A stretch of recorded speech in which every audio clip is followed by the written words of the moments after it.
నమస్తే, welcome to think Andhra. నేను గరికపాటి రాజేష్.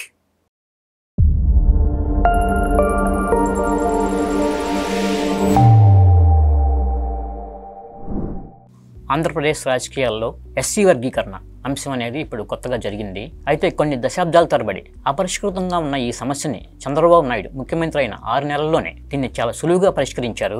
రాజీవ్ రంజన్ మిశ్రా దీని మీద రాష్ట్ర వ్యాప్తంగా పర్యటించి నివేదిక అంతా క్రోడీకరించి ప్రభుత్వానికి అప్పచెప్పింది. ఆ ప్రకారం 2011 జనాభా లెక్కల సేకరణ పరిగణలోకి తీసుకొని జిల్లాను యూనిట్గా తీసుకొని వర్గీకరించబోతున్నారు. దీనిపై తెలుగుదేశం పార్టీకి చెందిన ఎస్సీ ఎమ్మెల్యేలంతా కూడా ముఖ్యమంత్రి చంద్రబాబును కలిసి కృతజ్ఞతలు తెలియజేశారు. ఈ ఎస్సీ వర్గీకరణ వల్ల ఎటువంటి లాభాలు ఉండబోతున్నాయి, దానివల్ల వాళ్ళు ఏ విధంగా ప్రయోజనం పొందబోతున్నారు అనే విషయాలను మనం ఈరోజు తెలుసుకుందాం. ఆ విషయాలన్నీ మనకి విశ్లేషించి చెప్పడానికి ప్రముఖ రాజకీయ విశ్లేషకులు అప్సాన్ రాజేష్ గారు మన స్టూడియోలో ఉన్నారు. నమస్కారం అండి.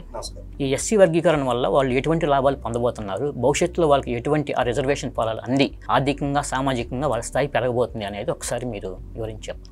రాజ్యాంగ నిర్మాతలు రాజ్యాంగం నిర్మాణం చేసిన సందర్భంలోనే భారతదేశ సమాజంలో ఉన్న సామాజిక అసమానతల దృష్ట్యా ఆనాడు సమాజంలో అంటరాని వారిగా పరిగణించబడుతూ ఉన్న కొన్ని వర్గాల ప్రజలు మిగిలిన వర్గాలతో పాటు సమానంగా జీవించే హక్కు వారికి ఉన్న నేపథ్యంలో వారికి విద్య, ఉపాధి రంగాల్లో అలాగే రాజకీయ పరంగా కూడా రిజర్వేషన్ కల్పించడం జరిగింది.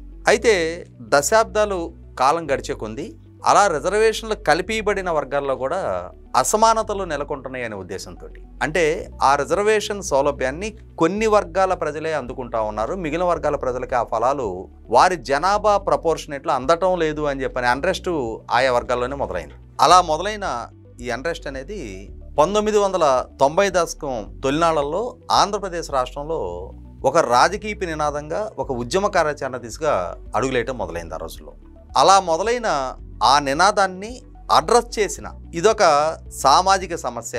ఇవాళ రాజ్యాంగం ద్వారా దక్కుతున్న హక్కుని, ఆ ఫలాల్ని అన్ని వర్గాలు వారి వారి జనాభా ప్రాతిపదిక మీద కాకుండా కొంచెం చదువు, తెలివితేటలు ఉన్న కొందరికే అవకాశాలు ఎక్కువగా దక్కుతూ ఉన్నాయి, మిగిలిన వర్గాలు ఆ ఫలాలు అందుకోవడంలో వెనకబడిపోతున్నారు అని చెప్పనే నినాదాన్ని అర్థం చేసుకొని ఆ నినాదాన్ని పరిష్కరించాల్సిన బాధ్యత పాలకులుగా మన మీద ఉంది అని చెప్పనే ఒక ఉద్దేశంతో దేశంలోనే మొట్టమొదటగా ఆ సమస్యని అడ్రస్ చేసిన పాలకుడు చంద్రబాబు నాయుడు గారు. ఉమ్మడి రాష్ట్ర ముఖ్యమంత్రిగా వారు 1995 నుంచి 2004 వరకు కొనసాగిన సందర్భంలో మొట్టమొదటిసారిగా ఎస్సీ రిజర్వేషన్లలో కేటగరైజేషన్ చేసిన మొట్టమొదటి నాయకుడు చంద్రబాబు నాయుడు గారు.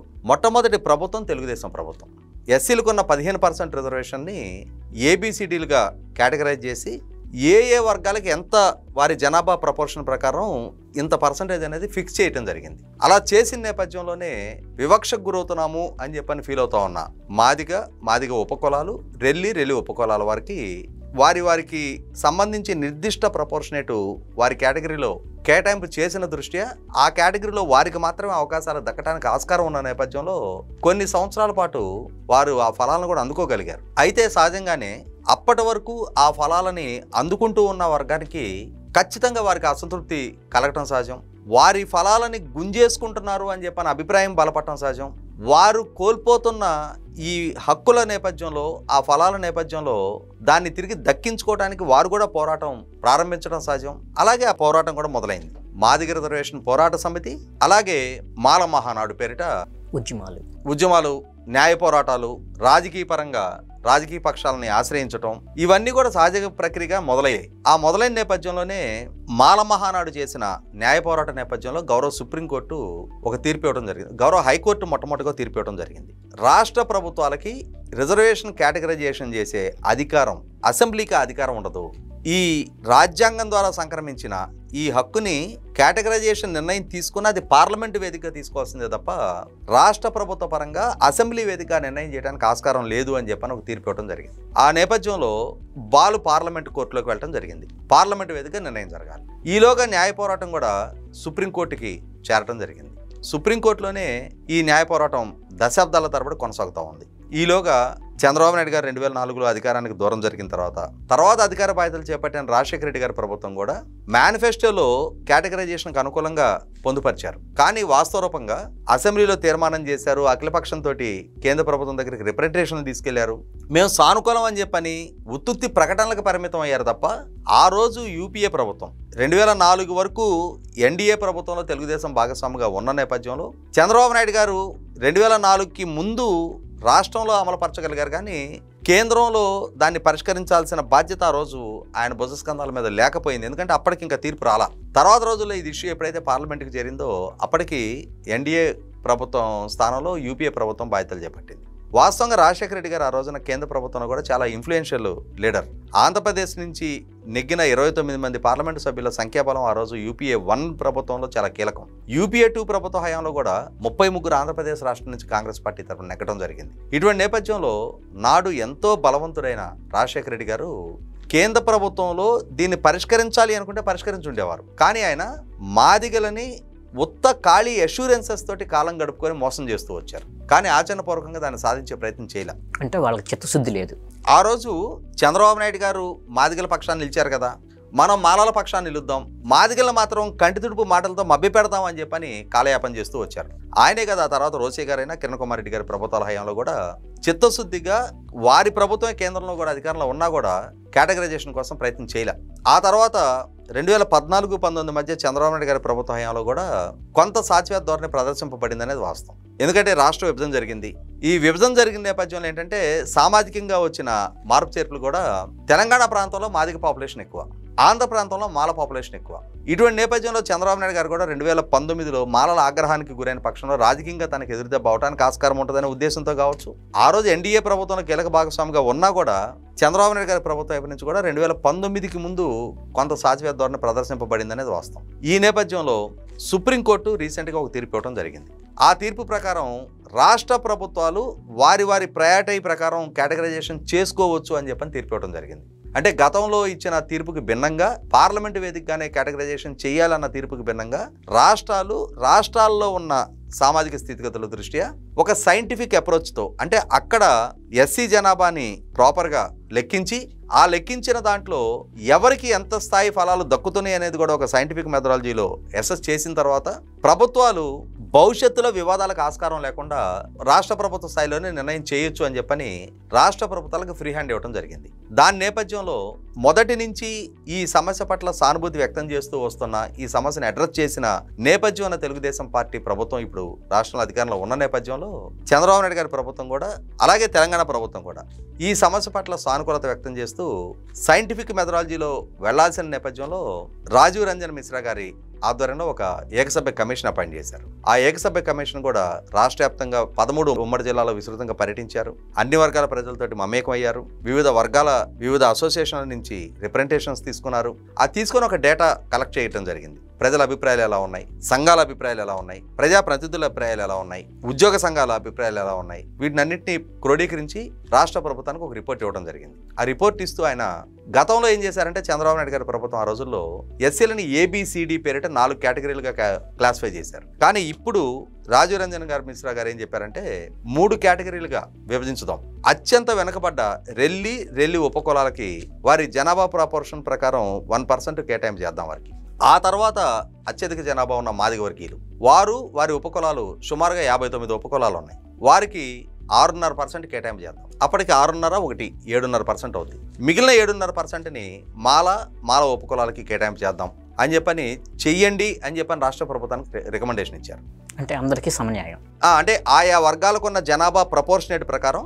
అయితే ఇక్కడ దీన్ని ఏ విధంగా ఇంప్లిమెంట్ చేయాలి అంటే రాష్ట్ర వ్యాప్తంగా రాష్ట్రాన్ని ఒక యూనిట్గా తీసుకొని ఇంప్లిమెంట్ చేయాలా, లేదు ఒక్కొక్క జిల్లాలో ఒక్కొక్క రకమైన జనాభా ప్రపోర్షనేట్ ఉంది, దాన్ని జిల్లాగా యూనిట్ తీసుకొని ఇంప్లిమెంట్ చేయాలనేది చర్చ వచ్చినప్పుడు ఆయా జిల్లాలని యూనిట్గా తీసుకొని ఇంప్లిమెంట్ చేద్దాము అని చెప్పని ఒక ప్రపోజల్ ప్రజాప్రతినిధుల వైపు నుంచి కూడా ముందుకు రావడం జరిగింది. ఒక చిన్న డౌట్ అండి, ఇప్పుడు ఈ వర్గీకరణ వల్ల తెలుగుదేశం పార్టీ భవిష్యత్తులో రాజకీయంగా అంటే నష్టపోతుందా, లేదంటే కనుక లాభం చేకూరుతుందా, అంటే ఎటువంటి రాజకీయ ప్రయోజనాలు అందబోతున్నాయి పార్టీకి? ఇక్కడ ఒక అంశం ఏంటి అంటే ఇప్పుడు ఆర్టికల్ 370 రద్దు చేయాలి అనేది ఒక డిమాండ్ దశాబ్దాల తరబడి ఉంది.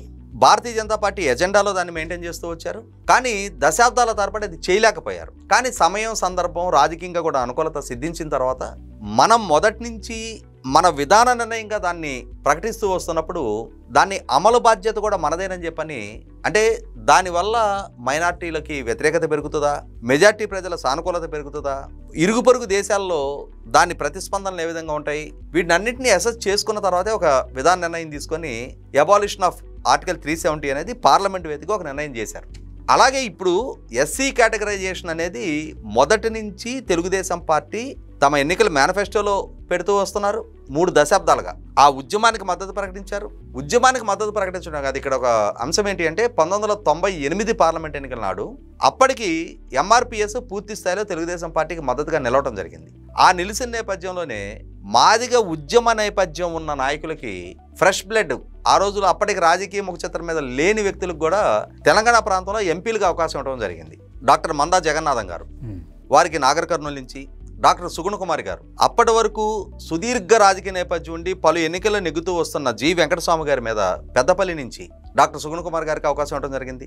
డాక్టర్ కొలకలూరు ఇనాక్ గారికి వెంకటేశ్వర యూనివర్సిటీ వైస్ ఛాన్సలర్గా మొట్టమొదటిసారిగా వెంకటేశ్వర యూనివర్సిటీకి ఒక దళితుడు మాదిగ సామాజిక వర్గం నుంచి ఒక ఇంటలెక్చువల్ని, అప్పటి వరకు ఆయన కృష్ణదేవరాయ యూనివర్సిటీలో ప్రొఫెసర్గా ఉండేవారు, ఆయన్ని వెంకటేశ్వర యూనివర్సిటీ వైస్ ఛాన్సలర్ చేయడం జరిగింది.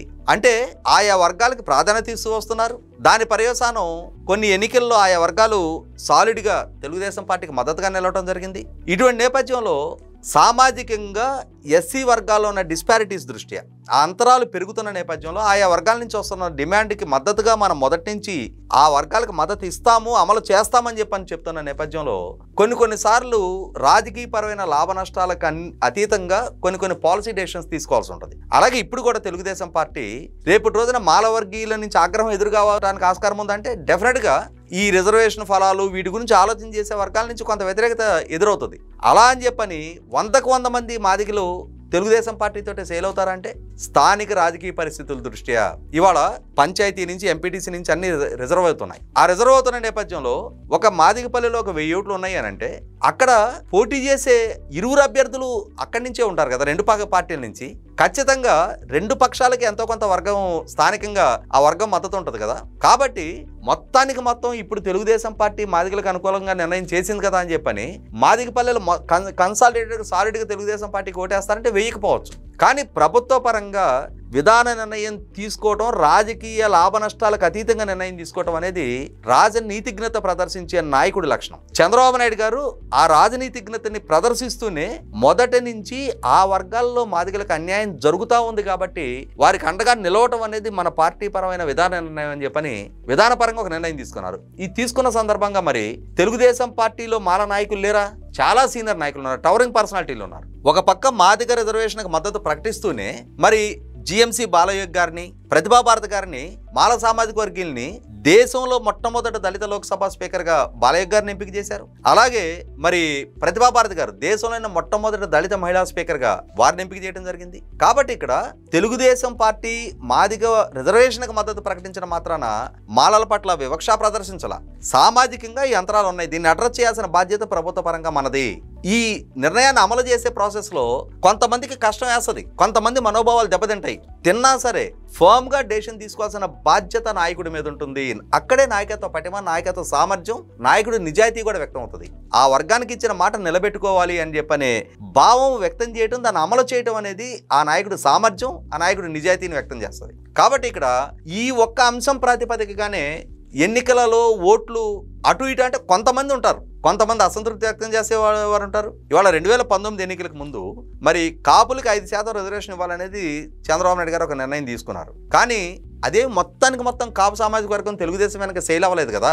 అలాగే ఇప్పుడు కూడా రాజనీతిజ్ఞుడు సమాజ కోణంలో ఆలోచిస్తాడు, ప్రజల కోణంలో ఆలోచిస్తాడు, సమస్యల కోణంలో ఆలోచిస్తాడు. పాలకుడిగా అమలు చేసే స్థాయిలో నేనున్నా, నిర్ణయం తీసుకునే స్టేజ్లో నేనున్నా, నా నిర్ణయం కొన్ని లక్షల మంది ప్రజల జీవితాల మీద ప్రభావం చూపుతుంది అనే కోణంలో ఆలోచించి నాయకుడు నిర్ణయం చేస్తాడు. అలా నిర్ణయం చేసే నాయకుడిగా చంద్రబాబు నాయుడు గారు మొదటి నుంచి కూడా విద్యుత్ సంస్కరణలు తీసుకున్నా, ఆ రోజుల్లో ఐటీ అండ్ ఐటీ ఎనేబుల్డ్కి ప్రాధాన్యత ఇచ్చిన, దేశంలోనే మొట్టమొదటిసారిగా రాష్ట్ర చరిత్రలో ముఖ్యంగా మాట్లాడుకుంటే ఆయన ముఖ్యమంత్రిగా పదవి బాధ్యతలు చేపట్టే నాటికి 38 ఇంజనీరింగ్ కాలేజీలే ఉమ్మడి రాష్ట్రంలో ఉండేవి. మరి ఆ స్థితి నుంచి 350 ఇంజనీరింగ్ కాలేజీల స్థాయికి ఆయన పెంచగలిగిన, అన్ని రంగాల్లో తీసుకురాగలిగిన నాయకుడు ఆయన. అలాగే ఇవాళ కూడా రాజకీయపరమైన లాభ నష్టాలకు అతీతంగా ఒక నిర్ణయం చేయడం జరిగింది.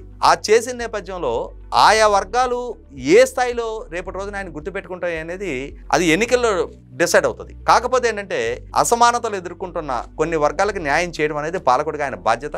ఆ నేపథ్యంలోనే ఆ ప్రపోర్షనేట్ ప్రకారం రాజీవ్ రంజన్ మిశ్రా గారు ఇచ్చిన నివేదికని నిన్న కేబినెట్ ఆమోదం తెలపడం జరిగింది. బహుశా ఇవాళ రేపట్లో అసెంబ్లీలో కూడా ప్రవేశపెడతారు. అసెంబ్లీలో కూడా ఆమోదం పొందిన తర్వాత కేంద్ర ప్రభుత్వం దగ్గరికి ఆ ప్రతిపాదన పంపించి రాష్ట్రపతి గారు ఆమోద ముద్రతోటి అది అమల్లోకి రావడం జరుగుతుంది. బహుశా నేను అనుకోవటం రేపు రాబోతున్న డిఎస్సి నోటిఫికేషన్ నాటికే దాన్ని అమలు చేసి ఈ డిఎస్సిలోనే ఆ ఫలాలు ఆయా వర్గాలకు అందే విధమైన పాలనాపరమైన నిర్ణయాన్ని కూడా చేస్తారని చెప్పి అనుకుంటున్నా. అదే జరగబోతుందండి. ఎస్సీ వర్గీకరణ మీద మీ అమూల్యమైన అభిప్రాయాలు అందజేశారు. అట్లనే గతంలో జరిగిన విషయాలు కూడా కూలంకషంగా విశ్లేషించి మన ప్రేక్షకులకు అందజేసినందుకు ధన్యవాదాలు రాజేష్ గారు. నమస్కారం.